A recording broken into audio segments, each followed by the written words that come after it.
La dernière partie de ce 100% Dragon sur France Bleu Roussillon avec vous, Pierrot Vergès, et un hommage à Maurice Lindsay, le créateur de la Super League, le président des Wigan Warriors qui nous a quittés. Ouais, un grand monsieur. Alors on avait fait son portrait il y a quelques mois, mais sur Maurice Lindsay, on pourrait écrire un roman. Je me suis baladé cet après-midi sur la presse anglaise et c'est dithyrambique. Il y a Ralph Rimmer, le président de la Super League, en hommage, qui dit que c'est l'un des leaders les plus importants de l'histoire du sport anglais qui est parti. Phil Clark, ancien joueur, légende, commentateur, qui met que Maurice Lindsay a laissé une marque indélébile dans le rugby league. Il avait l'esprit aiguisé comme un rasoir et pouvait contrôler une pièce simplement avec son esprit et sa personnalité. La présentatrice de Sky, Kate Burley, presque en larmes, a dit que Wigan avait perdu son épine dorsale. Alors, on va revenir sur des anecdotes. Il y a des anecdotes qui étaient truculentes parce que le personnage était effectivement truculent. Je ne sais pas si vous le connaissiez, Bruno, un petit peu, si vous l'avez croisé. Je l'ai croisé au GW Stadium, enfin l'ancien GDB, Stadium de Wigan, juste avant que les Dragons intègrent la Super League, les années 2004-2005, quand les Dragons faisaient la Cup. Alors on va venir sur deux choses. C'était quelqu'un qui était très controversé, on va voir pourquoi, mais il avait un peu un tempérament, c'était un Anglais, mais il avait un peu un tempérament latin. Il était quelque part un peu comme nous ici. Alors, les deux choses importantes qu'il a faites, on va rappeler, il a pris Wigan en deuxième division en 1980 et il a mené ce club tout en haut. Il en a fait l'un des clubs les plus représentatifs, les plus connus d'Angleterre, tous sports confondus. On connaît le palmarès de Wigan, hein, de l'époque de Andy Farrell, Martin O'Fay, Sean Edwards, Frano Bottiga. Mais il en a fait un club carrément monstrueux. Mais non seulement il a sorti ce club de l'anonymat pour en faire un club étoile, Phil Clark dit même que dans sa grande année de gloire, le Wigan de Maurice Lindsay était presque en notoriété l'équivalent de Manchester United.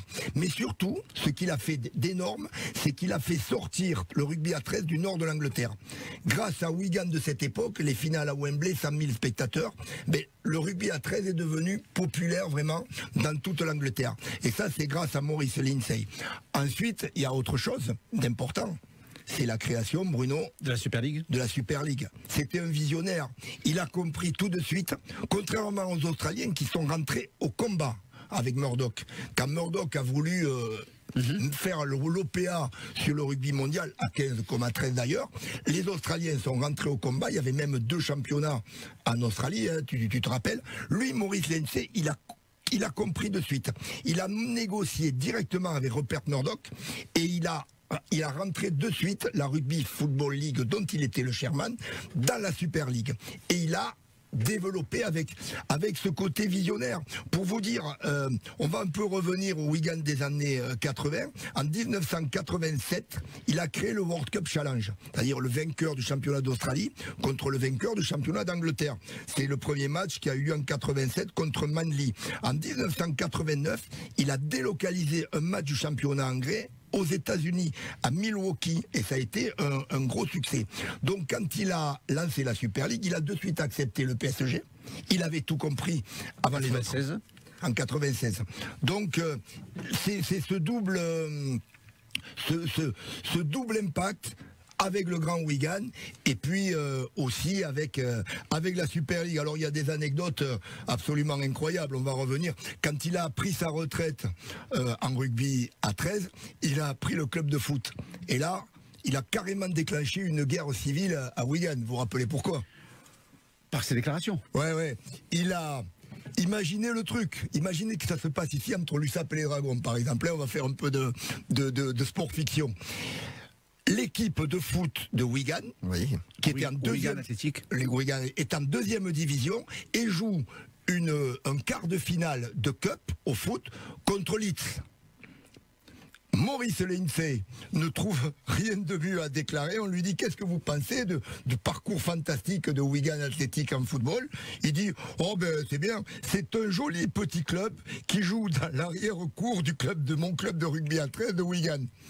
Et le sketch, c'est que quelques années après, il est rentré au comité d'administration de Wigan. Les supporters étaient fous de rage. Il a coupé la ville de Wigan en deux. Alors il y a une autre anecdote, je ne sais pas si on a le temps.